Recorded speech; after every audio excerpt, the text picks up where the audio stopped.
phone supaya dapat baca komen.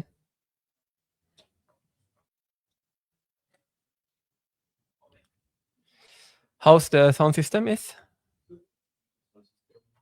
Jelas ke tidak? Okay. Alhamdulillah. Okay, kita akan mulakan sesi live ni dalam 2 ke 3 minit lagi. Ni hanya sesi live di rumah. So kalau nak harapkan high-end production tu memang tak ada.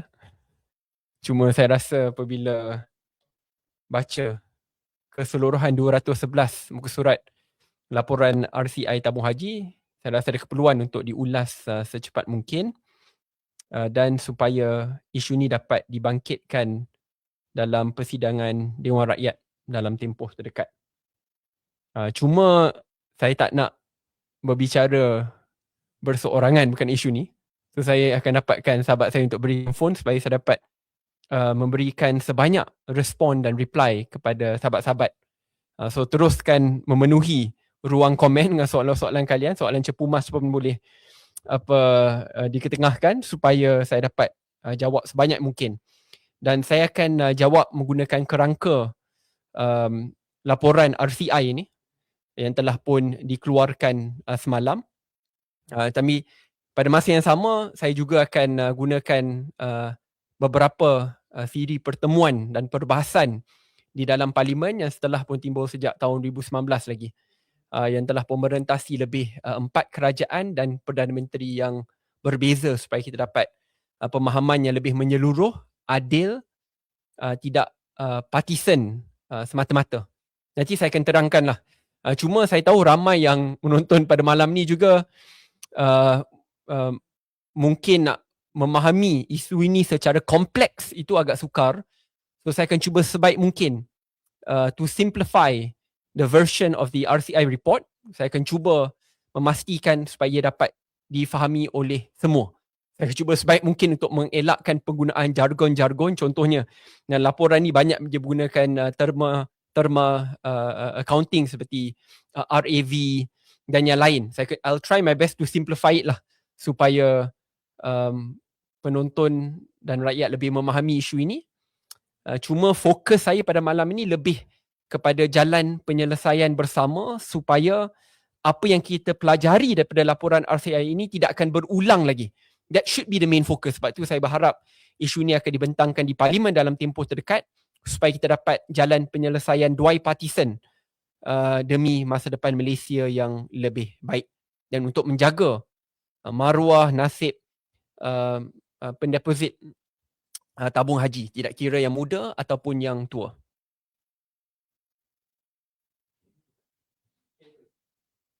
Di sini saya lihat saya dah boleh tengok ruang komen. Alhamdulillah. Ada kata kamera tak clear. Kenapa tu? Kejap minta maaf, kita memang menggunakan ni memang DIY oleh tim saya. Do it yourself.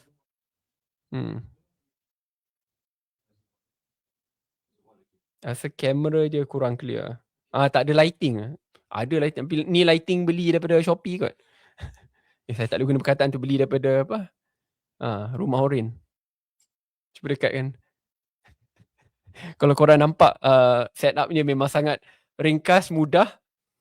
Cuma saya nak saya rasa lebih penting adalah ulasan fakta data yang nak dibentangkan daripada di graphics lah. Cuma insyaAllah saya akan cuba perbaiki daripada masa ke masa. Minta maaf ya.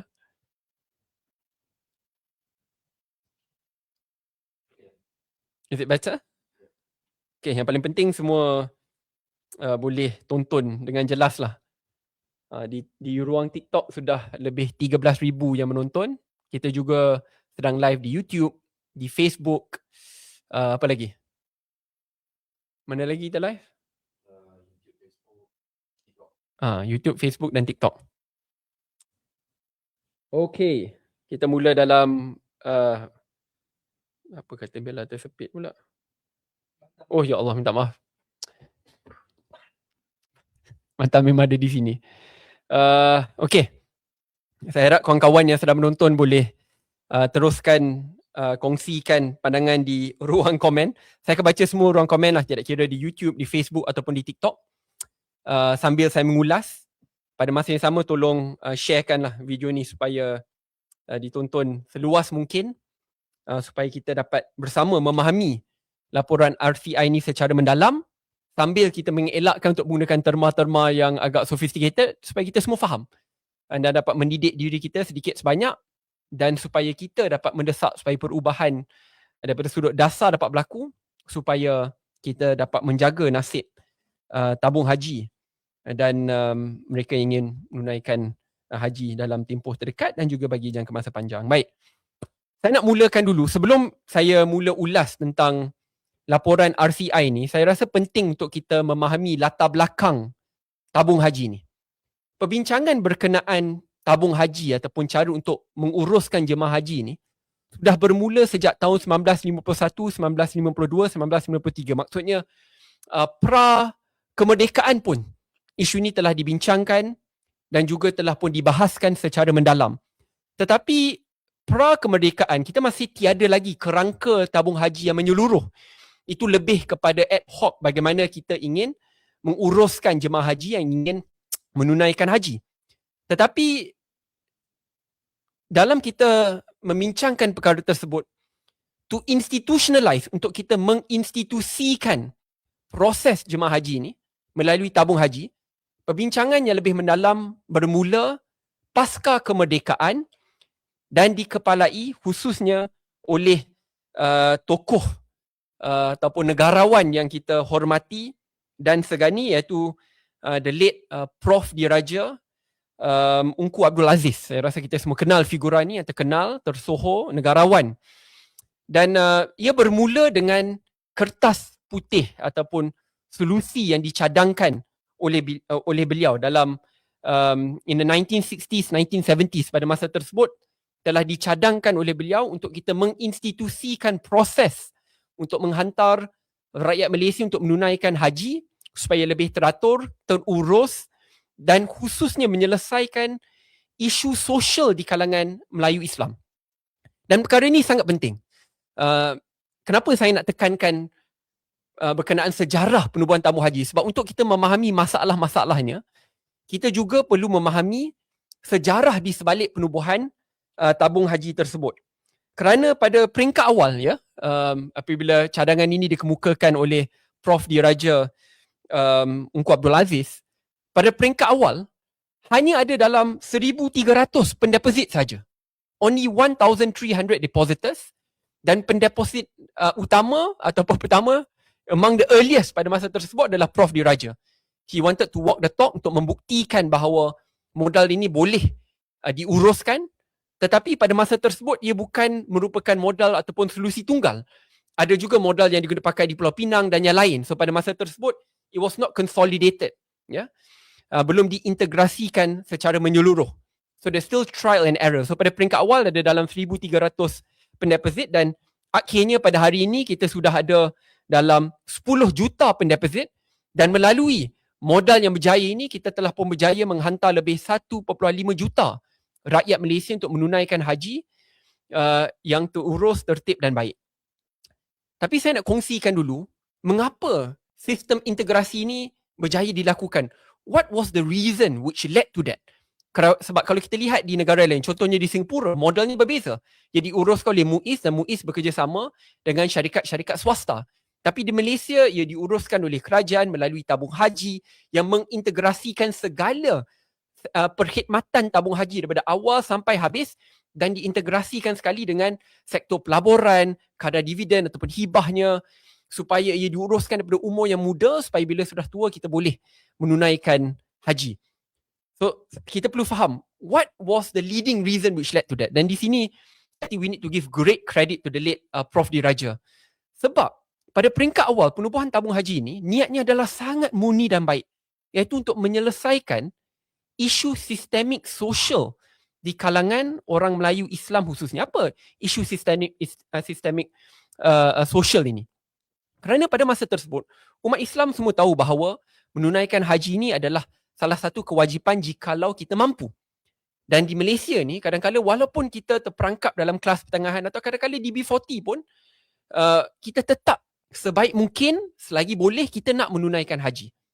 So Prof Ungku pada peringkat tersebut, Prof Diraja pada peringkat tersebut melihat ramai orang Melayu Islam khususnya sanggup menjual, menggadaikan tanah-tanah pusaka milik moyang mereka, datuk nenek mereka, ataupun sanggup convert duit pendapatan mereka membeli aset, dan aset ini selepas itu digadaikan pada tempoh tertentu supaya mereka dapat wang untuk menunaikan haji. So pada peringkat tersebut dia melihat ada isu sosial di mana kita dapat orang Melayu Islam khususnya tidak berjaya menguruskan hartanah, aset, pusaka milik moyang, datuk nenek.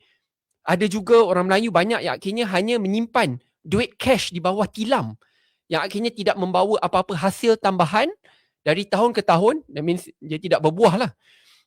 Dan akhirnya pada 10-20 tahun yang akan datang, nilai cash itu sorot jika nak dibandingkan dengan sistem integrasi tabung haji yang dicadangkan pada masa tersebut. So, it was a very good intention, iaitu untuk menyelesaikan isu sosial di kalangan orang Melayu Islam supaya kita tidak perlu menggadaikan harta milik pusaka nenek moyang kita, supaya kita tidak perlu membuat kita tidak perlu gadaikan aset kita, pendapatan kita yang besar pada tempoh tertentu hanya untuk menunaikan haji. So that was the main reason supaya perancangannya lebih teratur, bermula awal, ada hibah ataupun kadar faedah yang akan diberikan setiap tahun supaya bila sudah tiba 10-20 tahun, kita boleh menunaikan haji dengan baik. Pada masa yang sama, salah satu kelebihan utama adalah economies of scale. Di mana kalau kita nak bandingkan dengan sistem di negara lain contohnya yang diuruskan oleh sektor swasta, kerajaan hanya beraksi sebagai intermediary. Kita tak ada economies of scale. Maksudnya di Malaysia contohnya, kita boleh katakan bahawa sudah ada confirm guarantee penyertaan 30 ke 50 ribu orang yang akan menunaikan haji. Dengan itu, jumlah ini yang diwakili oleh tabung haji boleh berunding dengan sektor-sektor perkhidmatan lain. Contohnya hotel-hotel di Saudi Arabia ataupun dengan sektor penerbangan ataupun tiket flight boleh lebih murah kerana di economies of scale in totality. So itu kelebihan utama. Sebab itu akhirnya walaupun contohnya kos asas untuk menunaikan haji kadang-kala boleh mencecah RM50,000, tetapi dengan economy of scale ini kita dapat kurangkan ke dalam RM20 ke RM30,000, dan dengan sistem integrasi hibah faedah yang diberikan setiap tahun, if we start early contohnya, kita mulakan dengan meletakkan duit bagi anak-anak kita seawal umur, tak kisahlah 8-9 tahun, saya pun dah lakukan. Start as early as that, kadar faedah setiap tahun insyaAllah 3 ke 5%. Bila mereka sudah capai umur 18-20 tahun, dia dah jumlah yang agak besar, dan jumlah besar ini dengan kita dapat economies of scale, kita dapat jimatkan lagi, dan kerajaan pun ada berikan subsidi tambahan. Nanti saya akan kongsikan perkara inilah. Ada berikan subsidi tambahan bagi orang yang tidak berkemampuan untuk ke sana. Ada T20 tak ada, M40 ada, B40 jauh lebih banyak, ada klasifikasi yang tersendiri. Kita integrasikan semua ini, we almost have the best management model for Hajj. Dan saya katakan ini bukan kerana saya Syed Saddiq, penggubal dasar, dan saya bias tentang tabung haji. Saya katakan ini kerana saya bandingkan dengan model-model luar negara. Saya beri contoh ya. Tabung haji ini memang dah banyak menerima anugerah-anugerah, bukan setakat di peringkat kebangsaan, tapi di peringkat antarabangsa. Contohnya in the 90s by the Islamic Development Bank Prize, one of the most crowned prize when it comes to the management of haji. Tapi kalau kita nak lihat daripada sudut pengurusan haji, saya lihat pengiktirafan pada Saudi Arabia. Kerajaan Saudi itu paling besar, paling bermakna, kerana itulah punca tumpuan negara yang menguruskan tabung haji, bukan setakat bagi Malaysia tetapi bagi seluruh dunia. So Saudi Arabia, especially for the past 2 years, bagi tahun 2025, 2026 khususnya, telah pun mengiktiraf Malaysia sebagai the highest award and recognition, iaitu melalui diamond recognition. Dia, saya takut saya tak pronounce properly lah, the Lebatum, Saudi Lebatum recognition, iaitu mengiktiraf kedudukan Malaysia dan tabung haji dalam menguruskan tabung haji, dalam menguruskan proses pilgrimage atau Hajj yang berlaku. Dan kita bukan setakat pemenang utama, tetapi pada masa yang sama back to back successfully from 2025 to 2026. Itu menunjukkan betapa tabung haji ini merupakan institusi yang dihormati dan disegani di antara dunia dan mendapat pengiktirafan dunia juga. Mengapa saya nak mulakan dengan sejarah latar belakang bagaimana tabung haji ditubuhkan, siapa, mengapa, apa niatnya, dan kepada kelebihan utama yang tabung haji ada jika nak dibandingkan dengan modal-modal yang juga dipakai oleh negara-negara luar dan juga pengiktirafan antarabangsa sampai ke hari ini. Kenapa saya mula dengan latar belakang ini? Kerana apabila saya nak kupas berkenaan laporan RCI tebal 211 muka surat ini, saya perlu betul-betul jaga maruah, integriti, nama baik institusi tabung haji itu sendiri. Ya, saya tak nak nanti kerana beberapa komen yang ada di dalam laporan RCI ini menyebabkan orang hilang harapan, hilang kepercayaan ke atas institusi tabung haji itu yang akhirnya menyebabkan lebih masalah, lebih kemudaratan daripada kebaikan. Sebab itu saya perlu betul-betul jaga. I really need to read the facts in the RCI report, and I need to be as fair, transparent as possible dalam proses saya mengemukakan komen dan kritikan supaya tidak merendahkan atau melemahkan credibility institusi tabung haji. Sebab itu saya rasa tidak adil hanya kita lihat daripada kerangka beberapa tahun saja. We need to be fair looking at from the beginning of the debate of the formation of tabung haji, daripada pra-kemerdekaan, pasca kemerdekaan, perubahan kerajaan, perubahan Perdana Menteri. Tetapi alhamdulillah sampai ke hari ini tabung haji, saya rasa kalau kita lihat daripada laporan ini, telah berjaya dipulihkan.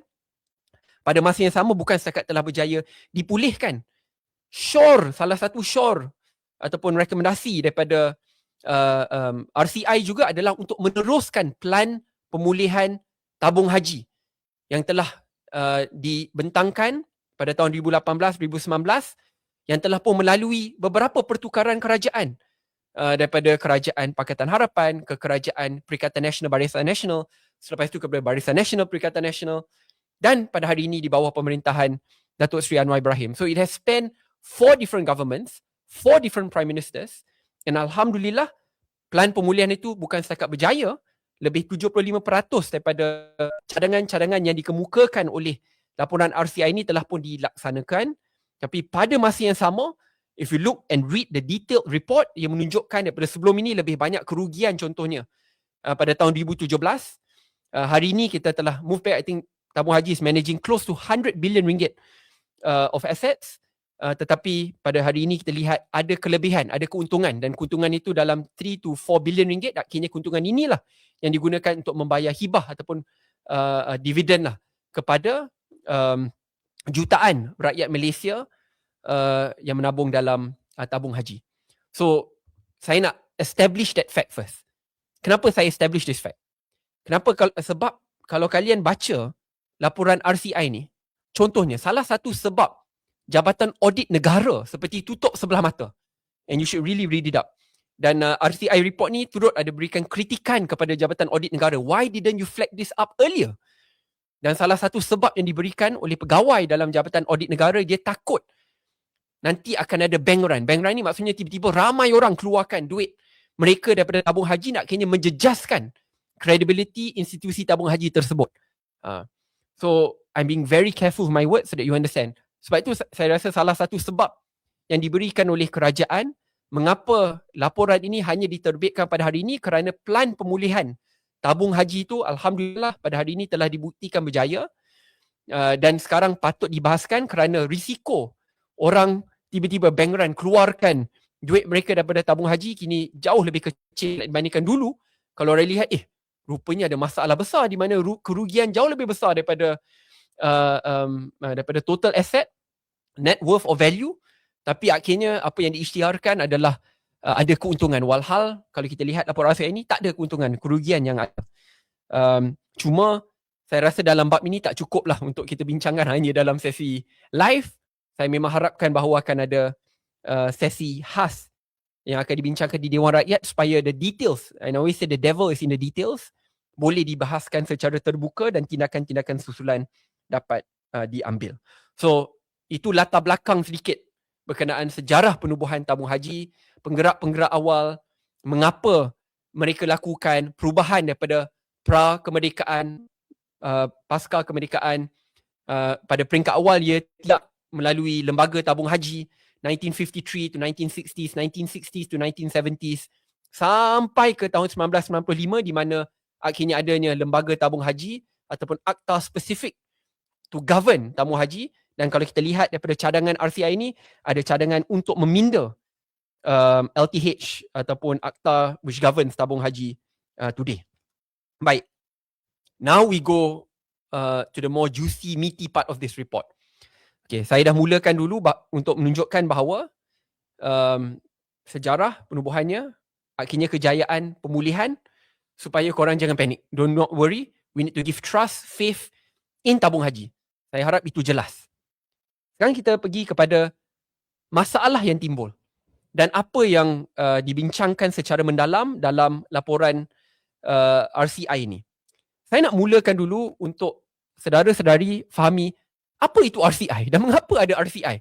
Apa perbezaan RCI contohnya, Royal Commission of Inquiry, nak dibandingkan contohnya dengan siasatan polis, siasatan SPRM.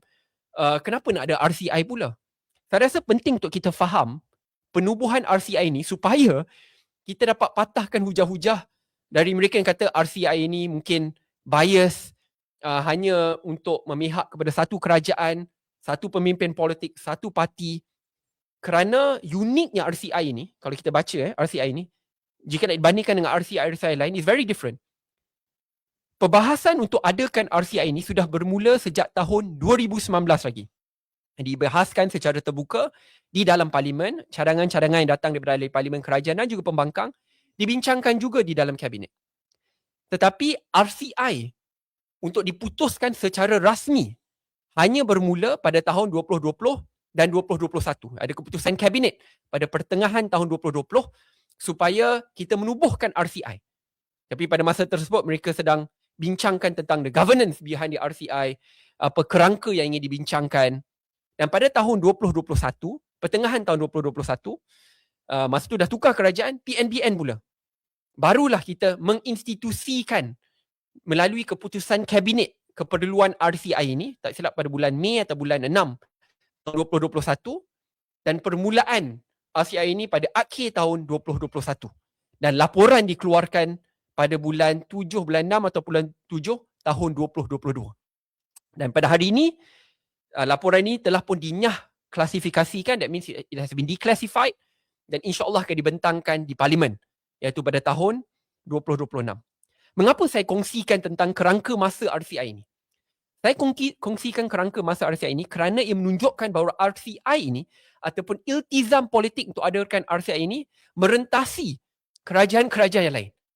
Tidak kira Perdana Menteri itu Tun Dr. Mahathir, Perdana Menteri itu Tan Sri Muhyiddin Yassin, Datuk Seri Ismail Sabri, ataupun Datuk Seri Anwar Ibrahim, iltizam politik itu ada. Perbincangan itu ada. Proses siasatan itu pun sudah diteruskan. Sebagai contohnya, proses untuk memulihkan tabung haji bermula pada tahun 2019. Dan plan kerangka pemulihan itu sudah dibentangkan pada tahun 2019. Siasatan-siasatan daripada pihak berkuasa juga bermula pada peringkat tersebut. Tapi mendalam hanya selepas RCI ini siaplah. Kalau kita lihat plan pemulihan dibentangkan pada tahun 2019, tapi contohnya pembayaran awal 300 juta pada tahun 2019, pemberian sukuk ataupun pemberian sukuk jumlah berbilion pun pada masa tersebut. Tetapi ada juga pembayaran pada tahun-tahun yang lain. 2021 sepatutnya ada pembayaran 1.4 ke 1.7 bilion ringgit, tetapi kerana COVID dia ditangguhkan. Tetapi akhirnya iltizam politik untuk menyelamatkan, untuk membekalkan dana itu tetap ada walaupun ia merentasi kerajaan-kerajaan yang lain. I think this is very important to establish. Maksudnya ia merentasi 4 kerajaan, 4 Perdana Menteri yang berbeza. Pada masa yang sama, kalau kita lihat keahlian RCI ini juga, keahliannya daripada pemimpin-pemimpin tertinggi negara yang dihormati, sebagai contohnya mantan Ketua Hakim Negara, mantan Ketua Setiausaha Negara, pengasas RHB Group ataupun lebih dikenali sebagai RHB Bank, ada Tan Sri Dr. Muhammad Munir, Prof. Dr. Asmadi, dan banyak lagi dia yang lain. The point is, it's made up of respected leaders of today and tomorrow and of the past, supaya laporan ini dapat dibentangkan seadil yang mungkin. Bukan setakat untuk tatapan umum, tetapi supaya penggubal dasar dapat perbaiki dasar yang sedia ada. Dan ini perkara yang penting juga untuk kita perjelaskan supaya kita memahami komentar-komentar yang disampaikan ini bukanlah perkara yang boleh kita remehkan, perkecilkan dan katakan ini perkara kecil, there's nothing much. It is serious, it is major, kerana melibatkan isu governance, good governance di tabung haji, yang melibatkan nasib pendeposit, bukan sekadar pendeposit lama, tetapi juga pendeposit muda yang mengharapkan mungkin kadar faedah yang lebih baik. Tetapi kalau keputusan yang lama menyebabkan mereka perlu memikul beban tanggungjawab yang besar kerana keputusan yang lepas, it is unfair to new depositors, khususnya anak-anak muda pada hari ini. Jangan kerana keputusan kesilapan yang lepas, kita juga yang perlu memikul masalah dari yang lepas ke hari ini. So that's categorically unfair. So itu secara amnya berkenaan RCI supaya korang faham. Mungkin ada yang tanya, tapi RCI ini boleh menentukan ke ada tindakan jenayah atau tidak? Let me be clear. RCI adalah boleh memberikan cadangan, tapi RCI ini dia bukannya polis, dia bukan SPRM. Saya beri contoh. RCI ini ada mencadangkan supaya ada forensic auditing dilakukan kepada 14 pelaburan yang dilakukan oleh pihak lembaga tabung haji yang akhirnya menyebabkan kemerosotan aset yang luar biasa, yang menyebabkan tabung haji hilang berbilion ringgit. I want to be very clear. Bukan hilang ni macam terus ada bukti duit ni masuk ke akaun ahli politik ni. Tidak. Bad investment decisions, iaitu keputusan pelaburan yang sangat menjejaskan tabung haji jumlah berbilion ringgit. So apa RCI boleh lakukan adalah melalui laporan RCI ini yang mencadangkan kepada kerajaan dan kepada pihak penguat kuasa untuk menilai pelaburan, iaitu these 14 investment decisions yang menyebabkan kerugian yang berjumlah berbilion ringgit. Saya quote satu sebab dia ada banyak. Kalau saya go through one by one, saya takut ni jadi ceramah mungkin 5 jam. Saya beri satu contoh. Pelaburan dalam plantations. Kalau kita lihat yang nombor 14 yang digariskan, contohnya dalam FGV. Di mana tabung haji meletakkan pelaburan di dalam FGV yang berjumlah berbilion ringgit, tetapi ada kemerosotan. Nilai pelaburan tersebut lebih 1 bilion ringgit. So it is a huge difference. Padahal pada masa tersebut, mengikut laporan ini ada cadangan kenapa mereka tak nak cairkan terus. Tetapi ini keputusan yang bermasalah. Kalau kita lihat, kalau saya kupas tentang masalah di FGV, penyenaraian FGV yang berlaku, dia akan berkaitan perbahasan yang saya akan lakukan di parlimen lah. But clearly, tabung haji lost about 1 billion ringgit because of bad investment decisions in FGV. Dan kalau kita lihat isu governance dalam FGV yang jauh lebih bermasalah, saya rasa pihak peneroka lebih tahu. Dia berkaitan dengan Felda FGV dan penyerahan umum yang berlaku. Itu adalah salah satu contoh daripada 14 keputusan pelaburan. Ada juga pelaburan di Indonesia contohnya. Ada masalah governance. Ada pelaburan hotel-hotel which is inflated in value yang turut dibincangkan. Tapi kalau saya nak ulas setiap satu daripada 14, dia akan memakan masa yang sangat panjang. Dia ada juga contohnya salah satu syarikat pelaburannya, one of the 14 investment decisions yang melibatkan salah satu syarikat yang mungkin berkaitan dengan 1MDB juga.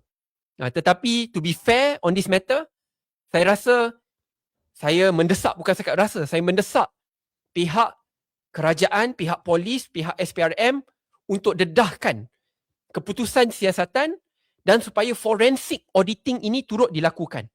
It is of utmost importance. Kerana kalau kita tidak dedahkan, saya takut kita tak akan tahu masalah utama. Contohnya, Putrajaya Perdana Berhad. This is something which we need to look deeper. Ini salah satu syarikat yang mungkin berkaitan. FGV Berhad, Al-Rauda Real Estate, PTTH Indo Plantation, CHIP. Saya rasa ini semua perlu didedahkan. Kerana selalunya, saya selalu tekankan devil is in the details ni. RCI ni dia tak ada kuasa forensic auditing. Contohnya, dia boleh tahu, okay, duit pelaburan tabung haji, milik pendeposit ni, contohnya kita letak 1 bilion dekat syarikat ni. Tapi kita tak tahu the money trail after. From one to another. Okay, bagaimana pelaburan itu dibelanjakan? Adakah pelaburan itu dibelanjakan dengan telus? Apakah proses untuk pelaburan dilakukan? Adakah pihak-pihak lain yang melobi untuk mendapatkan pelaburan tersebut dan akan dapat faedah daripada pelaburan tersebut? Semua perkara tersebut tak ada. Tetapi yang dicadangkan oleh RCI adalah supaya forensic auditing. Dan melalui forensic auditing ni barulah kita boleh tahu. Ni you can look it up lah. Dan bukan setakat untuk forensic auditing, turut dicadangkan supaya pihak-pihak berkuasa wajib mengambil tindakan segera ke atas setiap laporan polis, aduan dan SPRM yang dilakukan. So this is something which I'm more interested about. Di situ barulah kita tahu kalau ada masalah lebih besar mendalam berkenaan penyelewengan. Kerana laporan ini menunjukkan kerugian, masalah yang menyebabkan kerugian, masalah yang daripada sudut institusi dan struktural yang menyebabkan tabung haji melalui kerugian jumlah berbilion ringgit. Isu rasuah kita akan tahu melalui isu forensic auditing dan siasatan lanjut oleh pihak SPRM dan juga PDRM. Dan cadangan telah pun dikemukakan oleh pihak tabung haji. Minta maaf, oleh pihak RCI. Okay.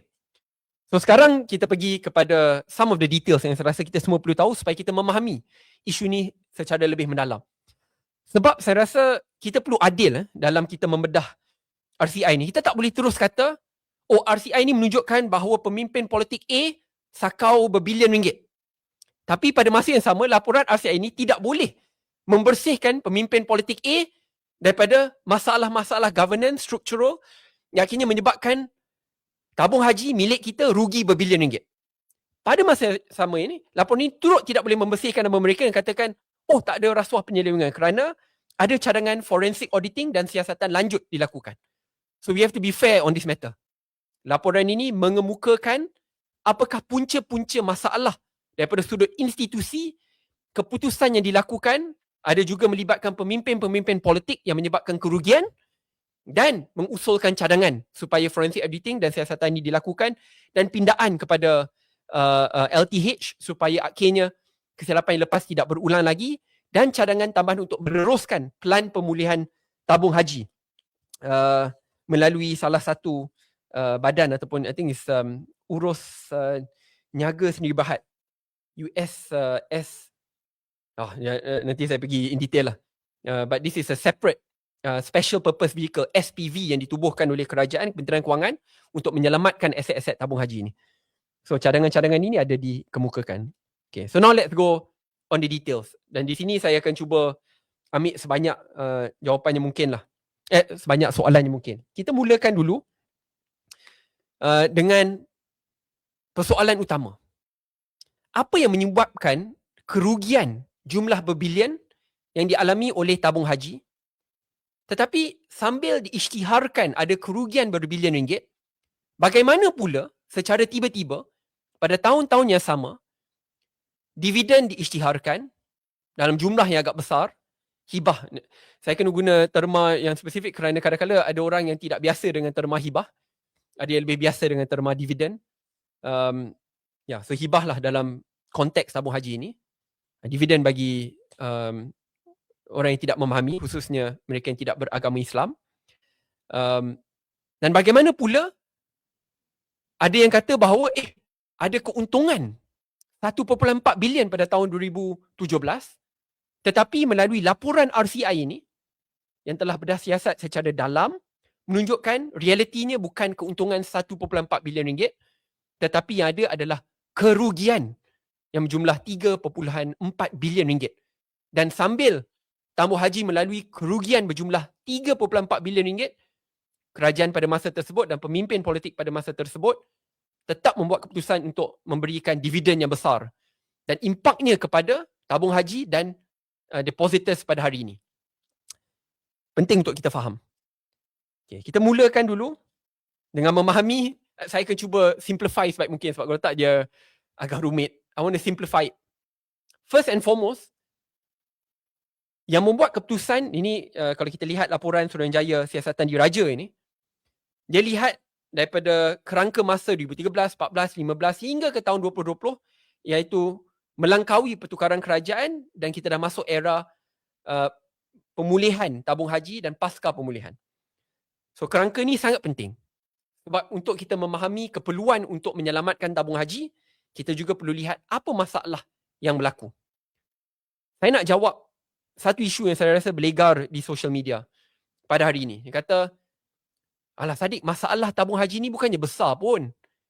Kerajaan akhirnya memberikan hibah yang besar kepada pendeposit dan pada masa yang sama, kerajaan memberikan subsidi kepada mereka yang akan mengerjakan haji.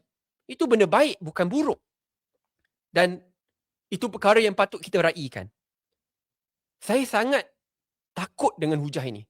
Dan saya sangat risau, takut dan saya menolak hujah ini sekeras yang mungkin. Mengapa saya katakan ini? Kerana kalau tabung haji sudah rugi dan didapati rugi lebih 3.4 bilion ringgit, bukan saya kata, RCI ini kata.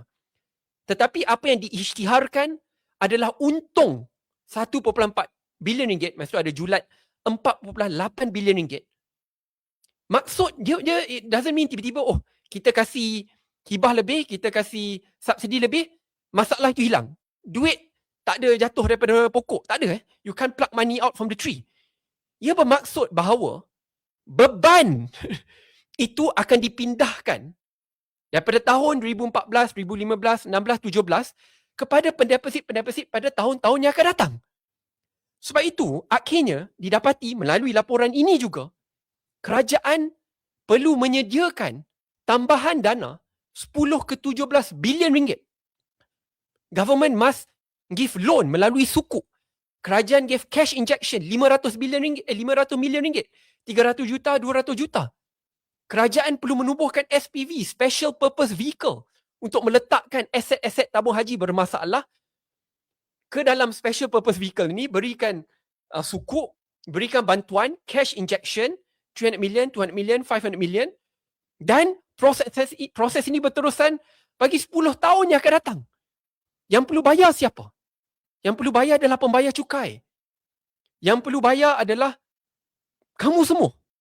Maksudnya kita buat keputusan populis dalam jangka masa pendek yang tidak ikut piawaian SOP yang ditetapkan, dan akhirnya bail out, government guarantee perlu dibuat oleh kerajaan-kerajaan yang akan datang. Bukan, saya tak nak bincang soal kerajaan, tapi pendeposit yang akan datang, yang perlu dibuat oleh pembayar cukai yang akan datang. Dan kalau kita baca laporan ini, dia ada tulis for political interest and motivation, kerana ia melibatkan tokoh-tokoh politik juga. So, I want to be fair on this matter. Dia tak boleh kata bahawa hanya satu parti ni terlibat secara keseluruhan. It's not fair. Tapi jelas salah satu saranan utama dan teguran utama laporan ini, I think the first 3 kalau saya tidak silap, teguran, cadangan adalah berkaitan dengan keputusan politik yang diambil oleh pemimpin politik ataupun melalui motivasi politik kerana lantikan politik yang berlaku dalam tabung haji. Itu masalah. Kerana kalau kita baca laporan ini menunjukkan bahawa proses pelantikan pengurusi ataupun lembaga, ahli lembaga tabung haji itu dipengaruhi oleh pemimpin politik dan boleh melantik pemimpin politik yang tidak ada bidang ataupun pengalaman, tidak ada kepakaran dalam bidang kewangan. Dilantik, bukan setakat dilantik di peringkat atas, tetapi pemimpin-pemimpin sama turut ada dalam board bagi anak-anak syarikat tabung haji yang mungkin ada konflik kepentingan, dan mereka ini mungkin tidak ada pengalaman, kepakaran, dan akhirnya menyebabkan, kalau kita baca dalam tempoh kerangka masa yang sama, pelaburan-pelaburan yang bermasalah yang menyebabkan impak kerugian jumlah berbilion ringgit kepada tabung haji, yang akhirnya menyebabkan tabung haji sukar untuk bayar hibah dan subsidi yang lebih tinggi. Itu jelas. Salah satu cadangan utama tabung haji adalah untuk pindah proses pelantikan pengarah, CEO ahli lembaga pengarah tabung haji sampai ke anak-anak syarikat tabung haji supaya keputusan lebih baik dapat dilakukan, tidak dipengaruhi oleh pemimpin politik contohnya. Sekarang kita pergi kepada macam mana tiba-tiba daripada untung 1.4 bilion tetapi laporan RCI ni dedahkan rugi 3.4 bilion. This is very interesting. Dia kalau ikut terma accountant, dia RAV, ini yang diguna pakai oleh tabung haji. I think is realized asset value. Itu lebih kepada masa yang akan datang. Tetapi kalau kita ikut SOP sebenar, piawaian antarabangsa, apa yang dicadangkan. Di sini, 3 syarikat audit besar melibatkan diri. 2 of it is well known, which is PwC dan juga Ernst & Young. Kalau kita ikut standard antarabangsa, dia jauh tersasar. Saya beri contoh yang mudah lah supaya orang faham. Sebab kalau saya nak ulas panjang ni, saya takut korang tidur pula nanti. Okay, pada tahun, sejak tahun 2015 masuk 2016, 2017, bayangkan kamu adalah pemilik sebuah syarikat. Syarikat kamu, total net worth, maksudnya aset, pendapatan, segala-galanya adalah 70 bilion ringgit. Syarikat besar ni, 70 bilion ringgit. Tetapi pada tahun tu syarikat kamu rugi. Rugi 3 bilion ringgit. Contohnya syarikat kamu akhirnya rugi 3 bilion ringgit. Total rugian 3 bilion ringgit tersebut. Tetapi walaupun rugi, syarikat kamu tetap nak bayar dividen juga. Dan bayar dividennya sangat tinggi walaupun sedang rugi. Ya, kamu mungkin boleh bayar dividen yang tinggi, boleh beri subsidi yang tinggi. Tetapi masalah ataupun kelompongan jumlah berbilion ringgit itu tidak hilang. It doesn't get lost. It's just brought forward. Dibawa daripada tahun yang akan datang ke tahun yang akan datang. Apa yang lebih merisaukan adalah keputusan ini dibuat kurang setahun daripada pilihan raya yang akan datang. Okay, this is where I want to show kenapa saya rasa hujah bahawa tak apalah kita bayar dividen tinggi, kita bayar subsidi tinggi. Saya rasa hujah ni sangat menjengkelkan kerana impak dasarnya sangat teruk. Sebab kalau semua orang pemimpin politik berfikiran macam ni, saya beri contoh. Saya Syed Saddiq, saya diberikan amanah untuk menjaga kewangan Malaysia.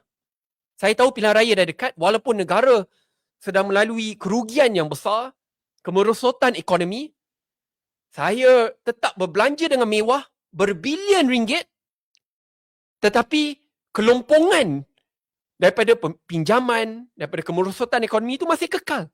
Cuma akan dibawa kepada generasi yang akan datang. You understand what I'm talking about? Kalau kita benarkan keputusan-keputusan sebegini, ia bermaksud bahawa masalah itu tak hilang. Kita memindahkan masalah kerugian yang berjumlah berbilion ringgit ini daripada satu generasi ke generasi yang lain. Dan yang lebih merisaukan, dia ada impak daripada sudut I as a depositor. Saya beri contoh. Kalau saya pada tahun 2017, saya lihat, okey, tabung haji berikan 6%, 5%. Walhal, on paper, tabung haji rugi. Tak ada duit. Nilai aset merosot. Tapi saya tetap berikan jumlah besar, 5 bilion, 6 bilion. Total, setiap orang dapat 5-6%. Gembira. Tetapi again, duit tu tak hilang. Kelompongan itu ada. Tetapi selepas pilihan raya, saya kena isi balik kelompongan tu. Saya declare, tak apalah, hanya 1%, 2%. Sebab saya kena cover balik. Tapi bila dah jadi 1-2-3%, sangat rendah, saya sebagai pendeposit, ingat saya akan kekal ke tabung haji? Taklah, saya keluarkan. Saya letak dekat ASB, saya letak dekat KWSP, saya mungkin letak dekat fixed deposit, saya letak yang lain. Dan impaknya adalah kepada pendeposit yang baru, impaknya adalah kepada tabung haji. Sebab itu dalam laporan ini yang menunjukkan salah satu sebab mengapa contohnya Jabatan Audit Negara sangat takut nak flag this out publicly adalah kerana dia takut akan ada bank run ataupun pendeposit baru terkesan dia tak nak letak duit dalam tabung haji, atau pendeposit yang lama dah sedar, ada masalah rupanya. Dia macam skim awal kita kasih banyak, tapi akhirnya selepas pilihan raya kita kasih sikit, terpaksa nak cover balik. It becomes a very big issue. Sebab tu saya menolak hujah ini. Sebab kedua saya menolak hujah ini tak adil dan tak berasaskan kepada fakta. Ini dilakukan oleh syarikat audit yang terkemuka, PwC. Dilakukan oleh Ernst & Young. We follow international standards. Kalau kita nak kira contohnya, nilai aset yang tersedia, apa yang dilakukan oleh lembaga tabung haji pada masa tersebut, dia tak ikut piawaian antarabangsa. The way how they look and calculate the value of the assets, dia ikut RAV. Okay lah, RAV ni terma yang sangat spesifik, tapi allow me to summarize lah supaya korang faham in the simplest way possible. Okay. Saya Syed Saddiq melakukan pelaburan, saya membeli contohlah saya beli saya beli kereta Tesla. Buat mudah. Saya beli kereta Tesla. Tak nak saya cakap Tesla. Kena sokong Proton. Okay, saya beli kereta Proton. Kalau ikut piawaian antarabangsa, kereta Proton tersebut total value-nya RM50,000. Tetapi apa yang dilakukan oleh tabung haji, lembaga tabung haji pada masa tersebut, pengarahnya, pemerintahnya, dia tak calculate, dia kata, oh, kereta Proton ni RM50,000. Dia ambil kira, okay, nilai Proton, branding value dia mungkin akan meningkat 10 tahun yang akan datang. So in actuality, value dia adalah RM80,000. Dia ikut other, not just intrinsic but extrinsic element yang tak jelas, tak konkret, tak berasaskan kepada fakta dan data, tapi lebih kepada apa yang mungkin, ada kemungkinan akan berlaku 5-10 years down the road. Dan perkara ini kalau kita lihat dalam laporan RCI ini, dia ada guna terma creative accounting. Dan di situlah ada masalah yang sangat besar. Kerana akhirnya ia tidak berasaskan kepada piawaian antarabangsa, ia tidak jujur, ia tidak ikhlas. It's like almost lying on paper atau menyembunyikan masalah-masalah yang besar. Kita sembunyikan, kita biarkan masalah ini jadi masalah lebih besar dan supaya pemerintah yang akan datang untuk selesaikan, supaya saya dapat keuntungan politik jangka masa pendek sekarang. Sebab itu saya lagi sekali tegaskan bagi mereka katakan, oh, ini hanya merupakan masalah yang baik kerana kita kasih lebih banyak dividen ataupun hibah kepada pendeposit dan kita berikan subsidi lebih tinggi. Kerana ia masalah yang jauh lebih besar. Kerana kalau korang tetap kekalkan hibah tinggi, tetap naikkan subsidi, kerugian berbilion ringgit itu tak hilang. Nak datang dari mana? Siapa yang akan bayar? Siapa yang akan isi kekosongan ini? Tapi bukan itu saja. Salah satu sebab utama kenapa hujah itu tak ikhlas dan tak jujur, turut adalah kerana masalah kerugian tabung haji ini berpunca kepada isu tata kelola, keputusan-keputusan pelaburan yang sangat bermasalah. Tadi saya dah kongsikan beberapa daripada 14 pelaburan mega yang bermasalah, yang akhirnya merugikan tabung haji jumlah berbilion ringgit. So tolonglah jangan nak tiba-tiba kata, oh itu isu lain. Tak, it is the same issue yang akhirnya menyebabkan kerugian berbilion ringgit ini. Okay. So itu secara general lah saya cuba kongsikan. Sebab kalau saya nak go in depth ya, berkenaan cara accounting yang berbeza, akhirnya laporan ini kata this is a form of creative accounting. Cara kita nak menilai sesebuah aset, teguran yang dibuat oleh kepada Jabatan Audit Negara, cadangan-cadangan dan juga teguran-teguran yang dilakukan oleh bank negara dan syarikat-syarikat audit terkemuka dunia yang telah dilakukan. Sebab mungkin orang kata, alah ini tak ada kena-mengena dengan pemerintah, ini tak ada kena-mengena dengan pimpinan. It has something to do sebab teguran tu dah dibuat, cadangan itu telah dikemukakan, bank negara dah flag, syarikat-syarikat audit terkemuka dah flag, tetapi tetap nak kekalkan cara klasifikasi yang memihak kepada kamu saja, which is RDC, akhirnya memesongkan fakta dan data yang sebenar. Ia seperti menyembunyikan masalah yang besar dan mengharapkan masalah itu untuk hilang atau dipikul oleh kepimpinan yang baru atau lebih teruk daripada pendeposit tabung haji yang akan datang. So that is a major problem. Okay. Sambil saya bincangkan, so now you understand some parts of it lah. Berkenaan masalah, kita pergi kepada salah satu sebelum saya pergi kepada cadangan, salah satu perkara yang turut disiasat oleh RCI iaitu selepas pertukaran kerajaan. Apa yang berlaku? Okay, selepas pertukaran kerajaan, yang kita tahu pertukaran kerajaan berlaku pada tahun 2020, saya ingat pada masa tersebut ada kritikan yang sangat besar iaitu, oh sekarang kita biarkan tabung haji diuruskan oleh syarikat-syarikat nan bumi, oleh orang nan bumi. Tetapi realitinya adalah, ni kalau saya nak ulas panjang, it becomes very specific, saya cuba mudahkan. Apabila laporan, fakta, data dah jelas dan ini tidak it's not disputed, tidak dipetikai oleh mana-mana pihak, kerajaan, pemimpin politik atau parti politik, ada kerugian jumlah berbilion ringgit. Bagaimana kita nak selamatkan tabung haji ini apabila jumlah aset jauh lebih sedikit daripada net value, net worth of tabung haji, daripada pelaburan-pelaburannya, pendapatannya, pendepositnya dan yang lain. Macam mana kita nak selesaikan? So apa yang dilakukan pada tahun 2019 dan diteruskan sampai ke hari ini adalah ada satu SPV, Special Purpose Vehicle, ditubuhkan bawah Kementerian Kewangan bekerjasama dengan tabung haji untuk menguruskan aset-aset bermasalah. Tadi saya ada kongsikan banyak pelaburan-pelaburan yang akhirnya menyebabkan kerugian berbilion ringgit. So aset-aset ni atas kertas value-nya, market value-nya hanya 9 bilion ringgit. Tetapi untuk menyelamatkan tabung haji dan untuk memisahkan aset-aset yang bermasalah dengan aset-aset yang baik, yang patut dikekalkan bawah tabung haji, kerajaan diambil aset-aset yang bermasalah ini, biar aset-aset bagus ni tetap dikelola bawah tabung haji. Diambil aset-aset bermasalah, letakkan bawah special purpose vehicle, dan walaupun net market value aset-aset ini adalah 9 bilion ringgit, kerajaan sini letak value 19 bilion ringgit. Maksudnya ada julat 10 bilion ringgit ini. Bagaimana nak cover julat tersebut? Kerajaan berikan cash injection. Ada 300 million, 200 million, 500 million total.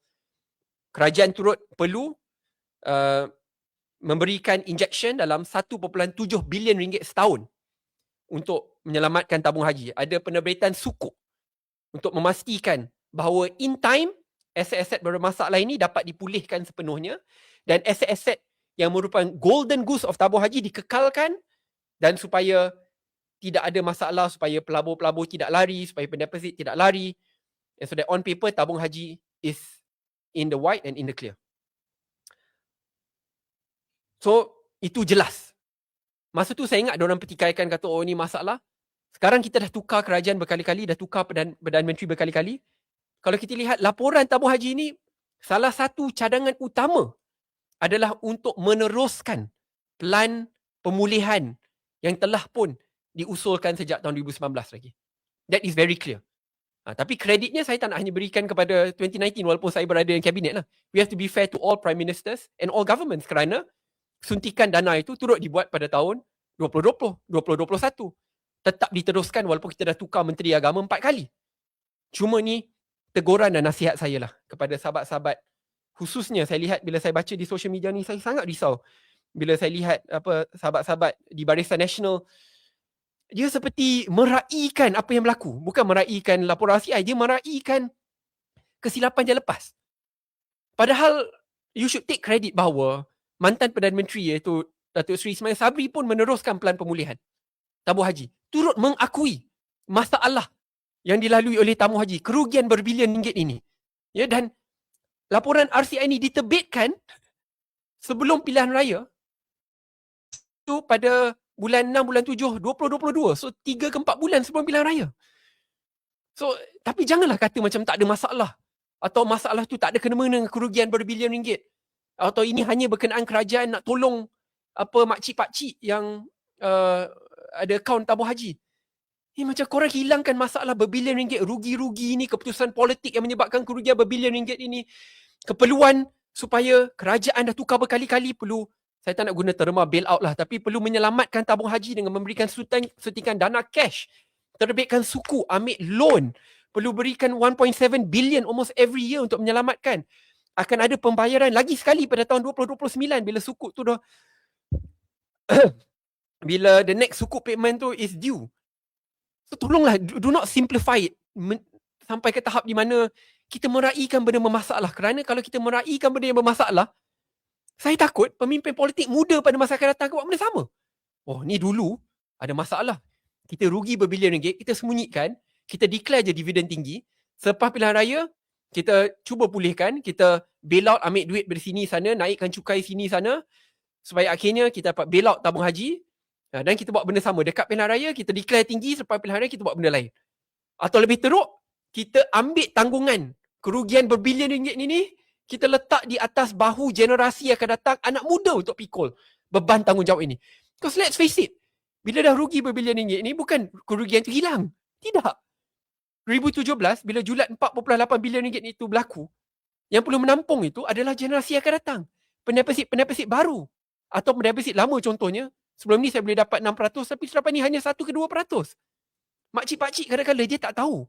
Perbandingan dengan ASB, dengan FD, dengan KWSP, dengan yang lain. Orang celik pandai boleh lah. Kan? Dia tahu, okay, saya tahu Ni 5% tapi selepas ni kerana kerugian tinggi, kita declare dividen rendah 3-4 tahun yang akan datang. Saya contohnya, saya terus keluarkan dari tabung haji, letak kat lain. Lepas tu bila saya tahu tabung haji dah pulih, saya letakkan tabung haji balik. Tapi bayangkan makcik-pakcik ni, dekat kampung yang tak tahu, yang mungkin understanding of finances taklah begitu baik. Mereka akhirnya perlu ditimpa kerugian ini. Nak penerbit baru, anak-anak muda ataupun pembayar cukai secara keseluruhan, kerana kalau kita baca laporan ini, bila ia melibatkan fiscal bailout ataupun fiscal injection, duit dari kerajaan, sukuk yang diterbitkan kerajaan, GG, government guarantee yang mungkin akan diberikan oleh kerajaan. Ini bukan setakat melibatkan umat Islam, ini melibatkan seluruh rakyat Malaysia, semua pembayar cukai, dan siapa pembayar cukai terbesar adalah di kalangan anak-anak muda yang akan mewarisi hutang negara, akan mewarisi sistem pencukaian yang lebih tinggi, contohnya kerana kita ingin membayar hutang-hutang yang lepas. So ini impaknya intergenerational.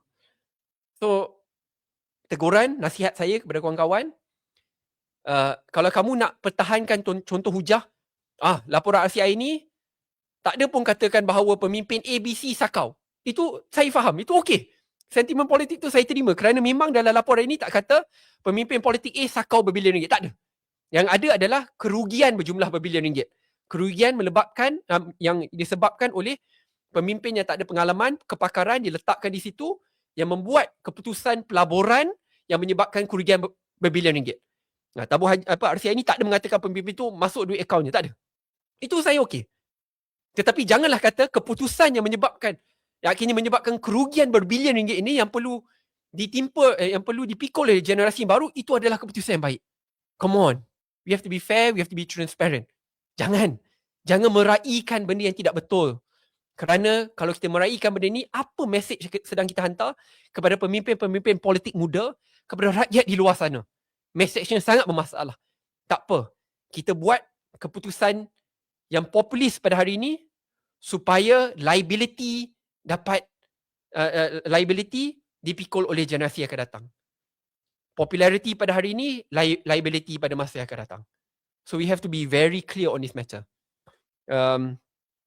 So itu salah satu perkara lah untuk menjawab. Baik, saya minta maaf, saya kalau ulang ni saya takut je jadi lagi panjang. Sekarang saya tengok komen pula lah. Di TikTok dah lebih 1.1 juta like. Terima kasih. Teruskan tap-tap screen. Yang sedang menonton di Facebook dan YouTube, teruskan komen, like, share supaya lebih ramai dapat tengok. Kita di TikTok saja dah lebih 17,000, across platform dah 25,000 penonton yang sedang tonton live, walaupun saya tengok ni podcast yang memang cak ayam lah sebab murah kan. Dia memang saya tengok dia punya visual pun tak clear, tapi tak apalah. Ni sebab last minute dan kita nak save duit. So saya nak pergi kepada sesi soal jawab. Saya rasa soal jawab ni sangat penting dan saya meraihkan soalan daripada semua pihak.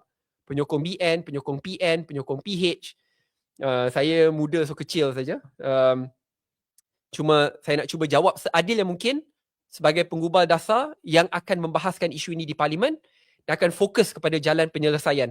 Tadi saya dah kongsikan sedikit jalan penyelesaian yang dikemukakan oleh RCI ini. Banyak dia kata rombak proses pelantikan, jangan ada pengaruh politik, pemimpin politik, proses pemecatan pun perlu lebih adil, perlu ada tribunal, perlu ada sebab yang munasabah diberikan, supaya dan pada masa yang sama kalau nak lantiklah orang yang ada kepakaran, dan dia turut letakkan kita perlu pisahkan peranan tabung haji supaya contoh proses yang melibatkan agama, proses melibatkan Hajj contohnya, itu kita letak bawah Menteri Agama. Tetapi proses pelaburan, keputusan pelaburan yang memerlukan kepakaran ekonomi, itu takkanlah nak letak bawah Menteri Agama yang mungkin tak ada kepakaran, itu diletakkan bawah Kementerian Kewangan. Ini very good suggestions daripada laporan RCI ini. Tapi yang teguran yang sangat kuat diberikan kepada Jabatan Audit Negara. Kata Jabatan Audit Negara sepatutnya perlu lebih telus, jelas, jangan takut untuk berikan komentar. Pada masa yang sama, dia turut mendesak supaya 14 pelaburan yang bermasalah yang menyebabkan kemerosotan nilai aset, kemerosotan nilai pelaburan yang akhirnya menyebabkan kerugian berbilion ringgit ini disiasat melalui forensic auditing dan juga oleh pihak berkuasa SPRM dan juga PDRM. Kalau saya nak ulas itu dia sangat panjang dan banyak, tapi itu rumusannya. So let's go to sesi soal jawab. We have about 25,000 across platforms, 25,000 orang sedang menonton. Teruskan tap screen dan like. Pelik boleh kata tap screen. Dan share supaya lebih ramai dapat menonton. Okay. Let's go to sesi soal jawab. Supaya ada yang boleh kemukakan soalan. Dia kata, Nusa, apa yang kami as pendeposit perlu lakukan? Nusa, mungkin Nusa baru masuk. Saya mulakan sesi kupasan laporan RCI ni dengan menegaskan bahawa bukan setakat melihat sejarah penubuhan tabung haji itu daripada pra-kemerdekaan ke pasca-kemerdekaan, pindaan 1995 ke cadangan-cadangan pada hari ini. Tabung haji adalah institusi yang saya rasa adalah di antara yang terbaik di dunia dalam menguruskan wang pendeposit dan juga mereka yang memasang niat untuk melakukan haj. Sambil kita melihat daripada kerangka masa daripada tahun 1950 ke hari ini, kita juga perlu akui zaman kegelapan yang besar yang mungkin tak pernah berlaku sebelum ni. Dia timbul 2015 onwards. Sebab kalau you look at the finances, look at the financials of tabung haji, ada kerugian bermula 2016, 2017. 2015 dah mula masalah lah. Sebab itu laporan RCI ini dia lihat daripada tahun 2012 to 2020. Dan dia melihat apa keputusan-keputusan yang dipengaruhi oleh politik yang akhirnya menyebabkan kerugian berbilion ringgit ini.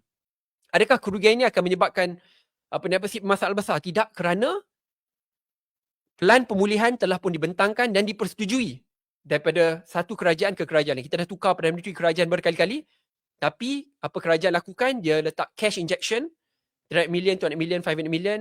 Dia perlu letak lagi 1.7 billion for the next few years. Ini ada cadangan yang teruk ditekankan oleh laporan RCI ini. Ada sukuk payment yang perlu kita lakukan. So terbitan sukuk telah dilakukan dan payment akan dilakukan nantilah. So all of this have been done. Aset-aset yang teruk telah pun diletakkan bawah special purpose vehicle dan plan pemulihan ini telah berjaya. Telah berjaya. Bukan Syed Saddiq kata, laporan RCI ini kata, laporan RCI ini tegaskan dan siap kata bahawa kerajaan perlu teruskan plan pemulihan ini. So itu pengesahan telah berjaya. Bukan setakat telah berjaya. Saya kongsikan 2015, 16, 17 contohnya, kerugian 3.4 bilion ringgit. Tapi yang disalah isytiharkan, dia kata untung 1.4 bilion ringgit. Itu salah. Itu pada masa tersebut. Tetapi pada hari ini saya cek 2025 last. Kalau saya tak silap, dulu aset dalam 70 bilion ringgit. 67 billion, tapi dia kata 70 billion. Tu ada julat 3 to 4 billion tu. Tapi hari ini tabung haji menguruskan dalam, dia dah dekat 100 billion ringgit of assets, 100 billion ringgit, assets pelaburan, etc. Dan untung dalam 3 bilion ringgit. Sebab itu untung itu dapat diisytiharkan kepada pendeposit. Jadi untung bersih. Untung yang sah, rasmi selepas menyelamatkan aset-aset berisiko dan bermasalah. So ini bukan creative accounting. If you read the report, dia kata kenapa boleh bayar hibah subsidi tinggi pada tahun 2017 adalah kerana creative accounting. Dia memindahkan beban pada generasi yang akan datang, memindahkan beban kepada pendeposit yang akan datang, memindahkan beban daripada satu pemerintah ke pemerintah yang lain.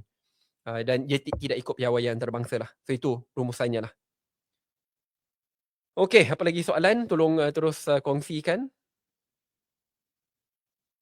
Tapi kalau korang kongsikan apa soalan-soalan yang bukan soalan, komen-komen politik, sokong ni sokong tu, itu bukan untuk saya tegaskan atau kongsikan lah.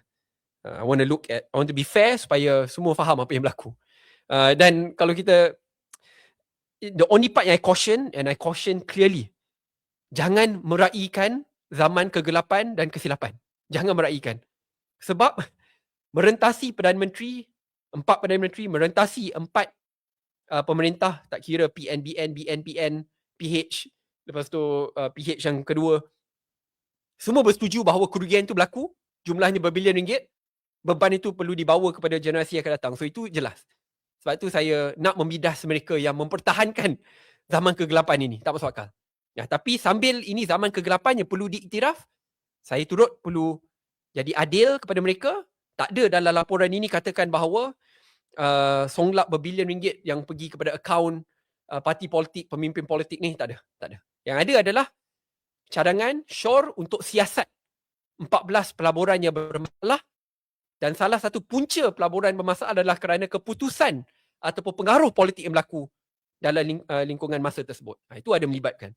So you can do your own deductions. Okay.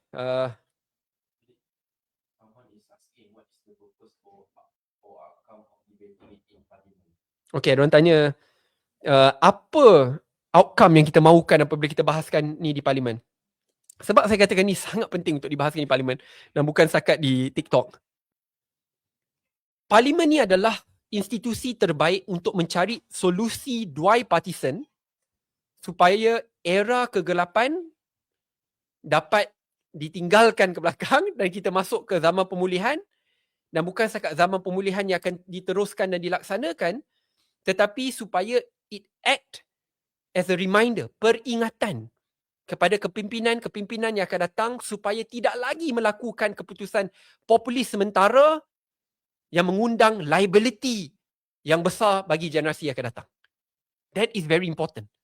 Sebab itu saya menolak mereka, membidas mereka yang meraihkan berbilion ringgit kerugian, tapi kerugian dikatakan adalah untuk kasih duit dekat pendeposit. Itu tak betul. It's not true at all. It is categorically false. Tak ada pun kata dekat dalam ni. Yang kata adalah kerugian berbilion ringgit adalah puncanya adalah kerana keputusan pelaburan yang bermasalah. Ini ada 14 yang disenaraikan. Yang dicadangkan ada forensic auditing. Adalah kerana creative accounting. On paper kata asetnya jumlah ini, tetapi realitinya asetnya jauh lebih rendah jumlahnya. So akhirnya kelompongan berbilion ringgit itu ditukarkan daripada satu generasi ke generasi, satu pemerintah ke pemerintah, kepada satu kumpulan pendeposit kepada pendeposit yang lain. So bila kita bincangkan di Parlimen, kita dapat cari jalan bipartisan untuk meneruskan proses pemulihan.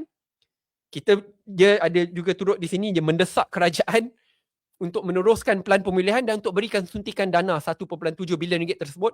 Ada juga tentang soal government guarantee, GG, government guarantee, yang mungkin perlu dipertimbangkan. Tapi GG ni isu sangat sensitif lah, kerana itulah saya kata isu ni isu sangat besar. Sebab kasih duit, rugi, tiba-tiba dah tak ada aset lagi. So siapa akan bayar julat daripada kerugian dengan pendapatan tersebut? Yang kena bayar adalah rakyat. Dan kalau GG, government guarantee diberikan, pencukai lah kena bayar. Dan bayar bukan sikit, banyak. So cukai ni duit siapa? Lepas ni cukai pendapatan kamu naik lah. Cukai GST akan naik lah. Atau SST akan naik lah. Orang yang tak patut dicukai kena cukai. Itu masalah kalau kita populis. Kita transfer beban daripada satu generasi ke generasi yang lain. Sebab itu perkara ini perlu dibahaskan dalam Parlimen. Dan pada masa yang sama untuk peringatan bagi pengubal dasar yang akan datang. Okey.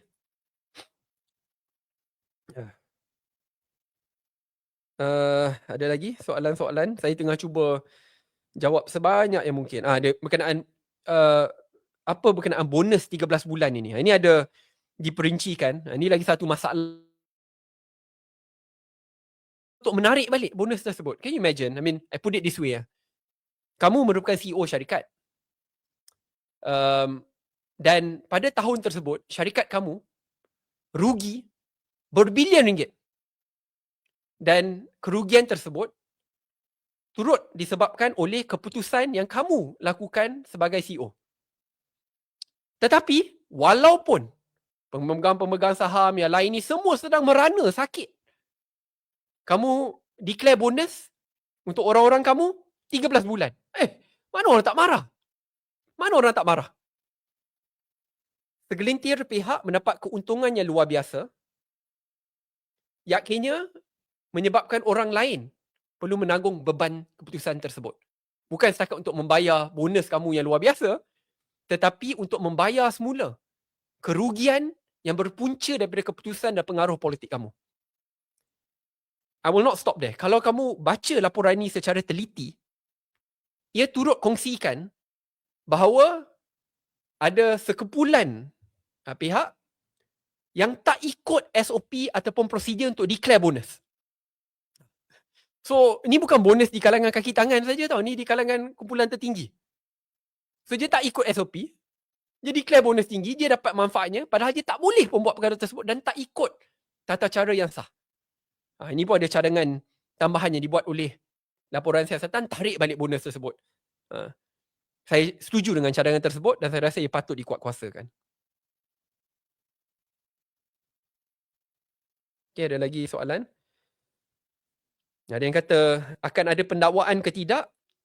Itu bukan untuk saya jawab. Kalau kamu baca laporan RCI ini, to be fair dia tak kata pemimpin A, B, C songlap rasuah berbilion ringgit. Tak ada. To be fair. Tetapi ia ada kata ada keputusan yang dipengaruhi oleh politik, pemimpin politik yang menyebabkan kerugian berbilion ringgit, dan RCI ini menyenaraikan 14 pelaburan yang bermasalah dan mencadangkan supaya forensic auditing dilakukan dalam 14 keputusan pelaburan yang bermasalah ini dan tindakan susulan dilakukan oleh PDRM dan SPRM. Sebab untuk kita tahu ada rasuah atau tidak, forensic auditing akan tunjukkan. Contoh, kes 1MDB. Kita hanya tahu ada songlap jumlah berbilion ringgit, rasuah jumlah berbilion ringgit apabila forensic auditing dilakukan, apabila pihak luar negara menunjukkan the transfer of cash and funds berlaku daripada Malaysia ke syarikat A, B, C dan kembali semula ke Malaysia ke pemimpin politik tertentu. But you can only know whether there is corruption, abuse of power when you follow the money and follow the cash. Tapi untuk follow the money and follow the cash, perlu ada forensic auditing. Dan saya sebagai ahli parlimen memang mendesak supaya forensic auditing ni dilakukan, siasatan dilakukan dan kemukakan hasil siasatan ini. Itu kena jelas. Sebab saya tak nak ia dipengaruhi oleh faktor sentimen politik. Be fair. So kalau betul tak ada salah, forensic auditing dah dilakukan, dedahkan. Tak ada salah. Mungkin salah adalah daripada sudut pelaburan. Tapi bukan daripada sudut kriminal jenayah. Lain. Pelaburan yang melibatkan kerugian berbilion, lain daripada rasuah. Ambil duit untuk kepentingan peribadi. Very different. Tapi perkara ini perlu didedahkan. Okay. Ada soalan lain? Ada orang kata pasal umpas pula. Ya Allah, saya tak nak guna perkataan-perkataan terma politik. Tak maaf saya. Cuma bila kita bicarakan soal laporan RCI ini, dan saya pun banyak sahabat-sahabat dalam PAS, dan saya baca komentar-komentar pemimpin politik daripada PAS, I think some of it is very fair. Dia kritik masa laporan ini diterbitkan, iaitu beberapa hari sebelum pilihan raya negeri. I think that's a fair criticism. Tak ada masalah. Tetapi pada masa yang sama, ia turut meraihkan keputusan laporan RCI ini. Cuma, janganlah seperti beberapa pemimpin politik lain, nak kritik bila nak terbitkan tu tak ada masalah. Tetapi dia meraihkan kerugian berbilion ringgit yang berlaku. Itu, ya Allah. Dia macam tak ada kesedaran langsung. So, saya tak nak kaitkan UMNO PAS ni semualah. Cuma itu teguran saya lah. So, dan pada masa yang sama, to be fair, bila pembayaran as best as possible, saya tak nak guna terma bail out lah, tapi fiscal injection ataupun pembayaran cash tunai yang kerajaan perlu lakukan, ia turut dilakukan oleh pemerintahan PNBN, lepas tu BNPN. Saya panggil PNBN lain sebab bawah Tan Sri Muhyiddin PNBN, so, Ismail Sabri dia BNPN. Ada juga Menteri Agama daripada PAS, Yang Berhormat Menteri Ustaz Idris, Menteri Agama pada masa tersebut, dia pun meneruskan pelan pemulihan. So perkara baik kita sokong, tapi janganlah melenyapkan, menyembunyikan masalah-masalah struktural institusi di peringkat institusi yang menyebabkan kerugian itu. Okay. Saya turut perlu ucapkan terima kasih kepada lebih 25,000 orang yang menonton secara live di semua platform. Di TikTok dia 17 ke 18,000 penonton. So teruskan tap screen, teruskan share, teruskan komen supaya saya dapat jawab sebanyak mungkin. Okay. Apa lagi soalan? Apa langkah yang boleh rakyat lakukan selepas ini? Pertama sekali, cadangan saya adalah untuk mendesak pemimpin-pemimpin politik kamu di peringkat negeri, di peringkat persekutuan, ADUN, ahli parlimen, menteri, tak kisah parti politik, untuk melaksanakan cadangan-cadangan laporan RCI tabung haji ni. Sangat penting. Sebab percayalah kawan-kawan, kalau laporan ini didiamkan, akhirnya pemimpin politik akan datang akan mengulangi kesalahan sama. Tak apa, saya populis, saya declare dividen walaupun syarikat itu mengalami kerugian, saya transfer kerugian itu untuk ditanggung oleh generasi akan datang, penerbit akan datang, dan itu akhirnya menyebabkan masalah lebih besar. So, tolong desak pemimpin-pemimpin politik, tak kira kerajaan pembangkang, tak kira parti, untuk terus melaksanakan. Itu pertama. Kedua, desak pemimpin-pemimpin untuk buat follow up laporan audit forensik ke atas 14 pelaburan yang telah disenaraikan sebagai pelaburan yang bermasalah yang menyebabkan kerugian berbilion ringgit, dan laporan SPRM dan PDRM. Saya kalau boleh nak shorekan terus, sebab ini salah satu shore daripada laporan RCI, rakyat, pemimpin politik tak kira parti, terus buat laporan PDRM dan SPRM berasaskan kepada findings of laporan RCI ini. Buat laporan PDRM, SPRM, desak pemimpin politik untuk lakukan perkara tersebut, desak pemimpin politik untuk laksanakan apa yang telah disenaraikan bawah laporan RCI. Kenapa? Sebab yalah, malam ni untuk saya buat my own in-depth research on all 40 investment yang akan memakan masa yang sangat panjang. Dalam laporan 211 muka surat, dia ada senaraikan satu persatu. Dia ada senaraikan tentang bad investment decisions, kemerosotan nilai aset, expected high revenue padahal rendah. Ada banyak masalah disenaraikan. Tetapi for us to see whether there's corruption, we need to follow the money trail. Saya, Syed Saddiq, tak ada akses kepada akaun-akaun bank. Saya, Syed Saddiq, tak ada akses kepada akaun-akaun bank luar. Itu adalah tanggungjawab pihak berkuasa untuk buat forensic auditing untuk kita tahu. So, benda ni kena dibuat. But I will also look at it, sebab kenapa saya katakan saya nak lihat kepada keputusan pelaburan 14 yang bermasalah ini adalah kerana RCI report itu turut ada kaitkan dengan Putrajaya Perdana, yang kalau you buat a very simple research, ia turut berkaitan dengan Putrajaya Perdana yang berkaitan dengan 1MDB, SRC, Jolo. Tetapi dalam bab ini, to be fair, saya tak nak buat apa-apa tuduhan sampai forensic auditing ini telah dilakukan, didedahkan, dan laporan SPRM PDRM disusuli dengan siasatan supaya kita tahu dengan lebih mendalam. Because I as a policy maker do not want to unnecessarily tarnish the image of companies, investments, and especially tabung haji selagi tidak ada bukti yang konkret. Okay. Sebab saya baca setiap satu muka surat, saya tak sempat lagi nak makan malam.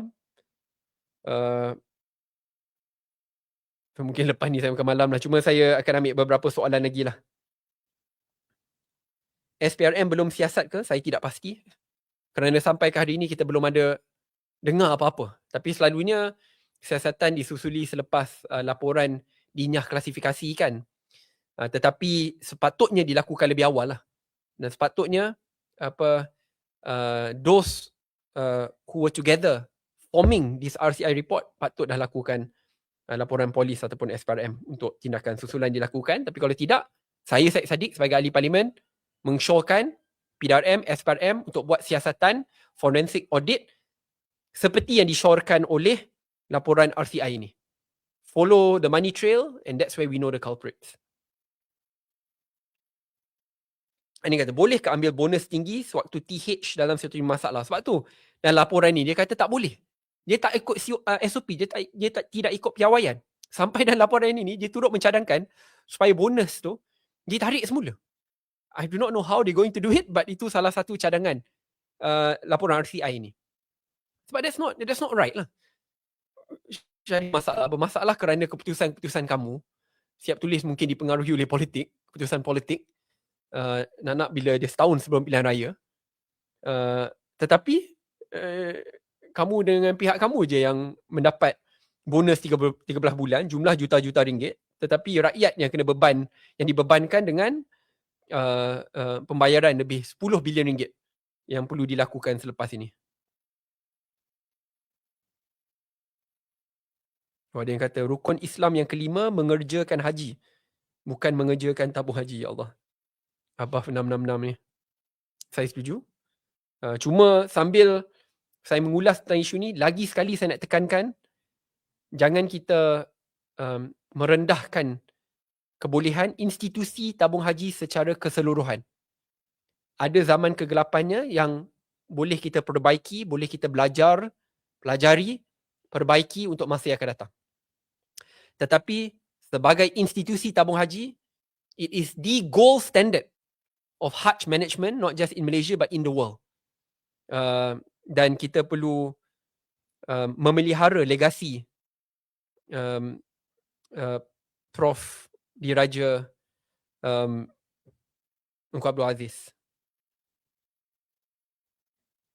Okay. Kita ambil lagi 2-3 soalan.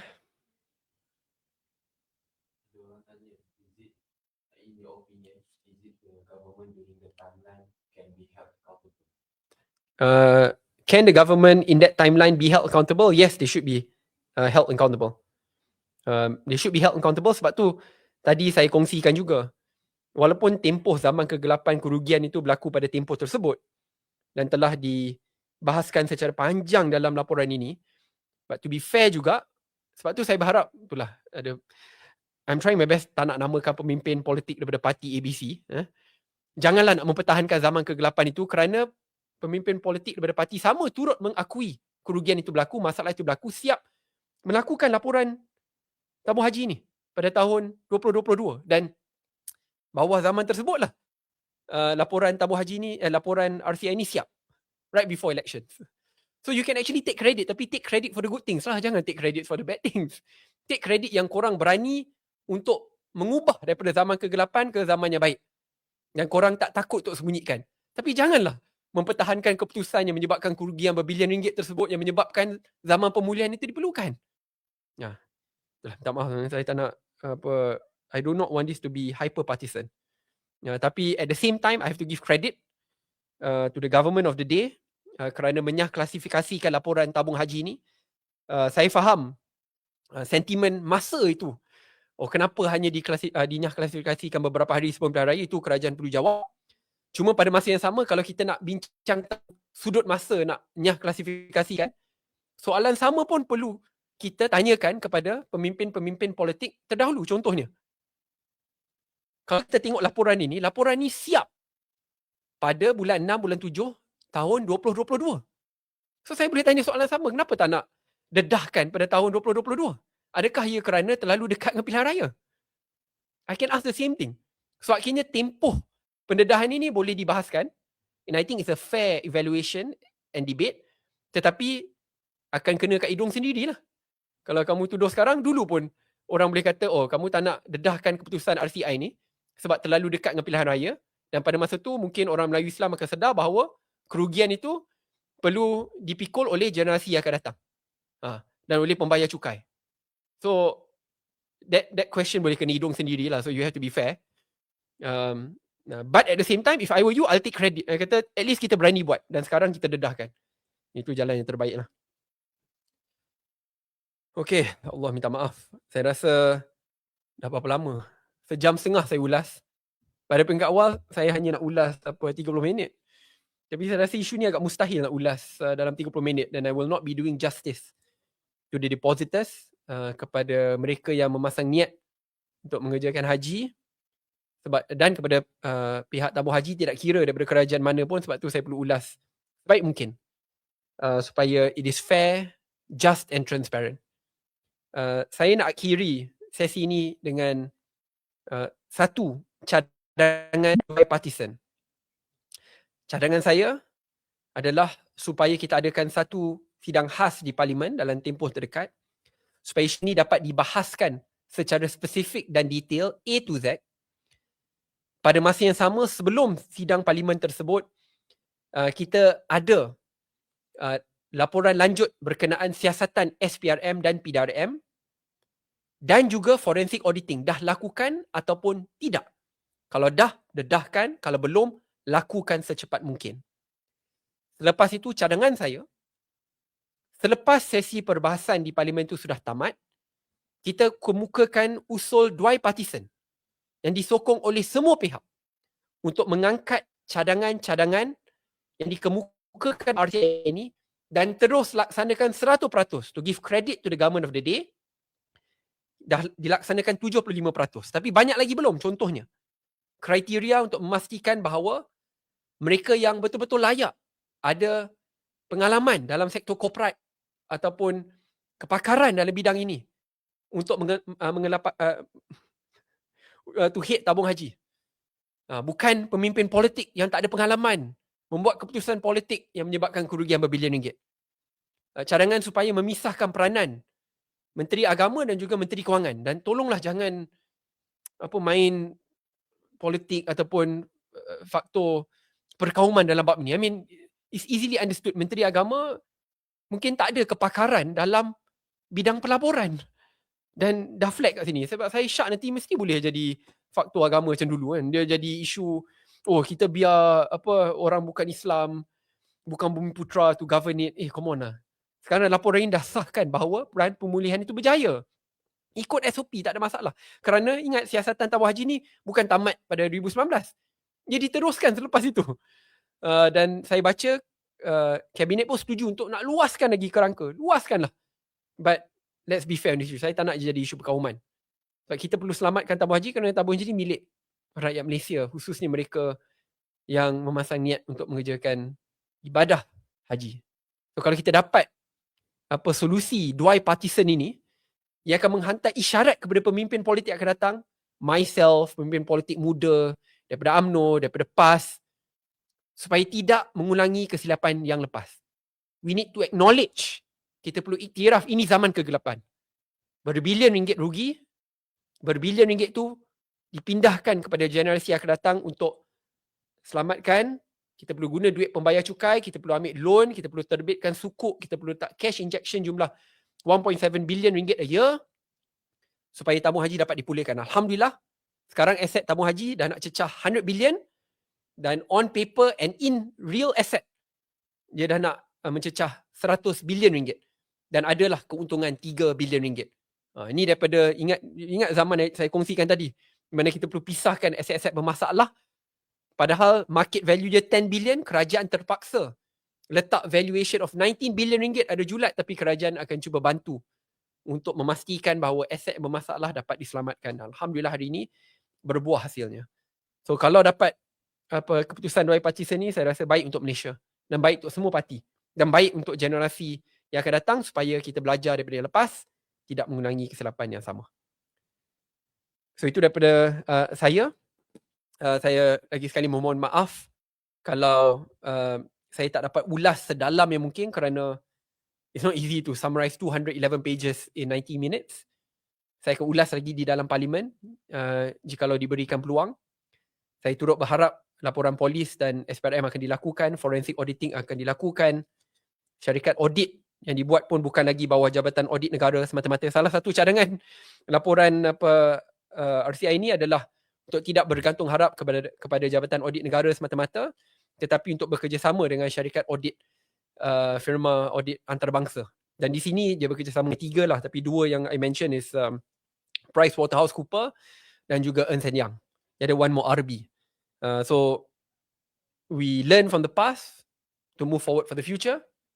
Jangan kita fokus kepada popularity yang menyebabkan liability pada masa yang akan datang. So itu ulasan daripada saya. Seikhlas yang mungkin, sejujur yang mungkin, setelus yang mungkin selepas bedah siasat laporan RCI ini, 211 muka surat. Dan selepas ini I will also do my own research sebab saya nak tengok 14 pelaburan yang bermasalah yang disyorkan forensic auditing ni. I'm pretty sure the devil is in the details. Cuma sebagai pemimpin politik, saya harap kita bersatu untuk mencari jalan penyelesaian tuntas bersama supaya kesilapan yang berlepas tidak ulang lagi. InsyaAllah. Terima kasih. Assalamualaikum warahmatullahi wabarakatuh.